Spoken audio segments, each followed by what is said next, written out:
Behind the Mirror of Music with Dannii Cohen. Hello, and welcome to Behind the Mirror of Music Extra. My name is Dannii Cohen. This very special short episode is dedicated to World Mental Health Day. During several of my interviews, I put my guests on the spot and asked them for a supportive message for people suffering from mental health issues, and every one of them replied in the most supportive and kindest way possible. And I hope anyone suffering from mental health issues or anyone who knows someone suffering from mental health issues will find these messages supportive too. We are asking our guests about mental health, as so many of us are suffering these days. Do you have any tips for people in finding joy in things?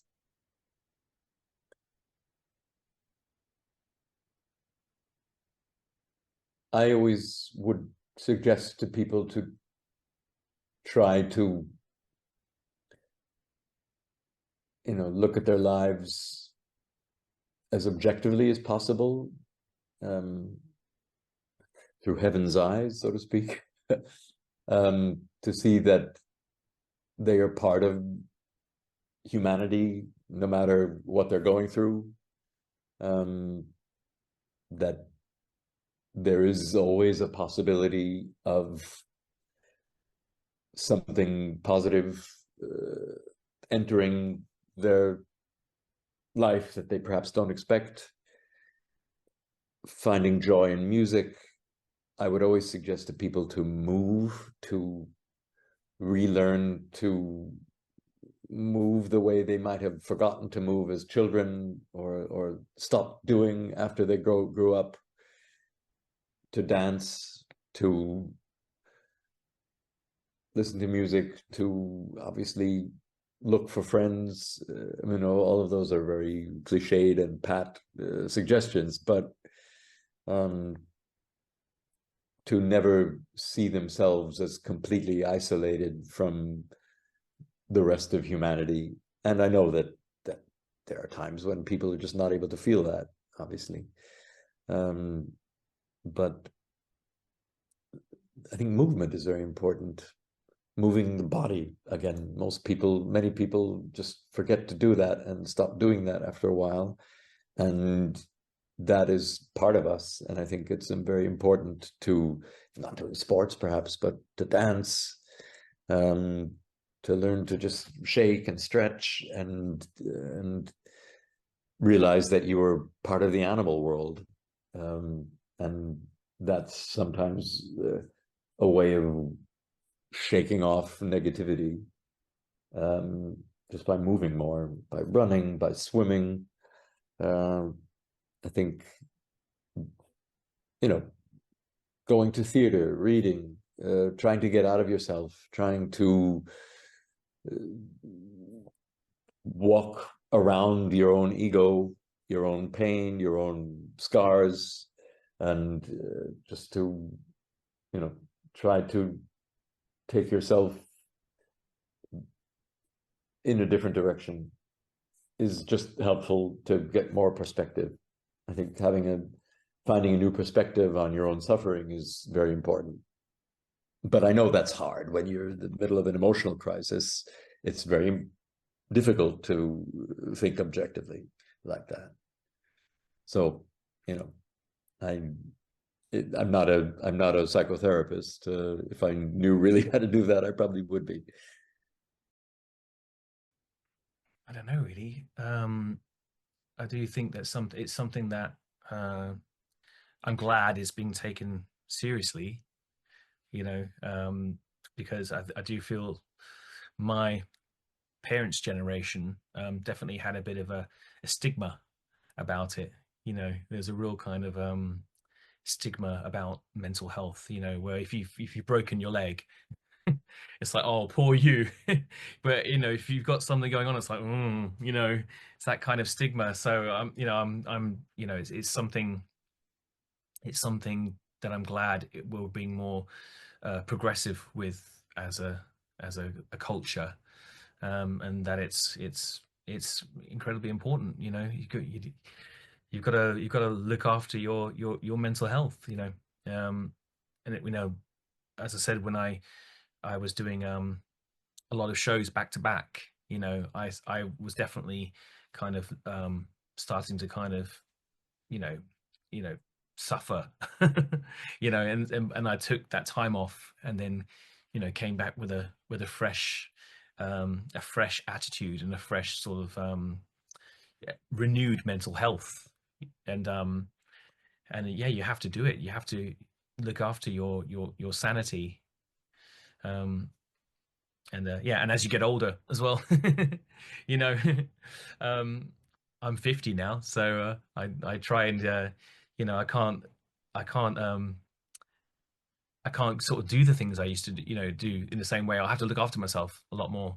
And I think it's important to, you know, eat the right food and get the sleep, and also remember that it's not, life isn't all about work. It's also about, you know, play, and, you know, and that's just as important as work. And it means, you know, work means nothing if you don't play. And I think as performers, we're lucky that our work is our play. Yeah, I have. And obviously I talked a little bit earlier about Charles Sherville during Jekyll and Hyde. And I do think it's a major issue now. I think after COVID as well, I think it's become even more highlighted that that people struggle, and they shouldn't have to struggle on their own. I think for me, whenever I have had any issues with mental health, it's knowing that you're not alone, and making sure that you do reach out to people, and let them know that you need help, because there's no weakness in knowing that you need help, and saying that you need help. I think it's actually a really strong act when you do that. So my message to anyone would be, if you are struggling, if you feel hopeless, don't try and do it on your own. And if you haven't got anyone directly that you can reach out to, pick up the phone, because there are so many organizations out there. You don't have to do it on your own. Yeah, I think the one thing I always try to remind myself is that even when things are not easy and challenging, that, you know, it's just like the weather. It is very cyclical. Eventually the sun comes out. No matter how dark and gloomy things are, eventually the sun will always come out. And I try to remind myself where, you know, there are times where, say, I don't get an audition, or I don't even get the role, or, you know, and it's time after time after time. Eventually the sun always comes through, even if it's really, really cloudy. And sometimes a beam of light will show up, will just come, and that's the reminder of, like, yes, things can and will get better.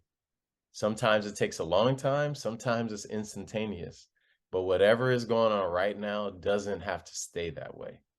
And so it's important to not react or make decisions that are permanent decisions. But, like, just think that, okay, I may not know how to figure this out right now, but I'm gonna listen to some great music. I'm gonna listen to this score, or I'm gonna watch my favorite movie musical, or something like that. Something that is gonna change the attitude and the atmosphere that you're in. Can be a make or break moment for many of us. And sometimes it could just be a walk outside or just fresh air. But I wish everyone the best dealing with any mental health challenges. But tomorrow potentially can always be better, than whatever currently is going on. I would say that never forget what you have to offer other people, that everyone has something to offer other people, and people are looking for what you have to offer. And actually managing anxiety is something that's just a tool. It's not something that is who you are. It's not something that has to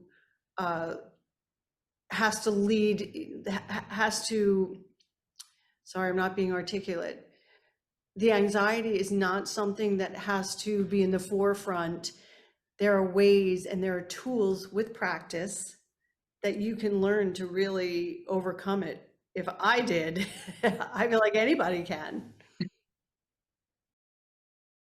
Oh, do you have a couple of hours? I think what it comes down to for me is, and I've seen this with a number of my friends post-pandemic,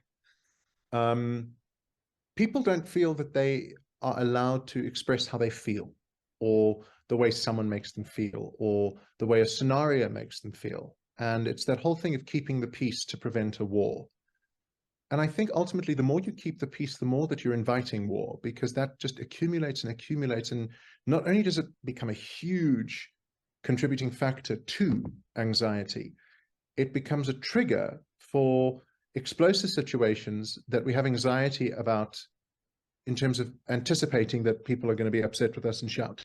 So I think I would just beg people to own how they feel about things and be completely transparent about it, because anxiety is hard enough than having to pretend that you don't have anxiety. You do twice the work.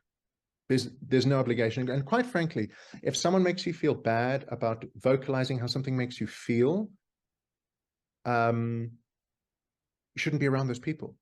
It's a very common thing. And I think people think that very few people have anxiety. I think the majority of people would be shocked to realize just how big the majority is of the people around the world who have a form of anxiety. Maybe they don't know it's anxiety, but it's anxiety. It's normal. It's called being alive. As someone who has suffered from mental health issues all their lives, I know that there are so many times when things are hard and difficult, and that it's so hard to talk about what you're truly feeling. But I urge you to seek help, or maybe just research your feelings on the internet, because even there you can find out there are so many people like you who have suffered and still have overcome their issues. And there's hope. There's always hope. Even if you don't feel it at times, there is. So reach out, research, do whatever it is that you need to do in your own way, in your own time. Don't feel that you need to be happy for others. Don't feel that you need to pretend to feel good. Talk, share, even if it isn't with people who are the closest to you, even if it is to someone online in a chat, everything helps. There's always someone somewhere, even when you don't expect it. Behind the Mirror of Music with Dannii Cohen.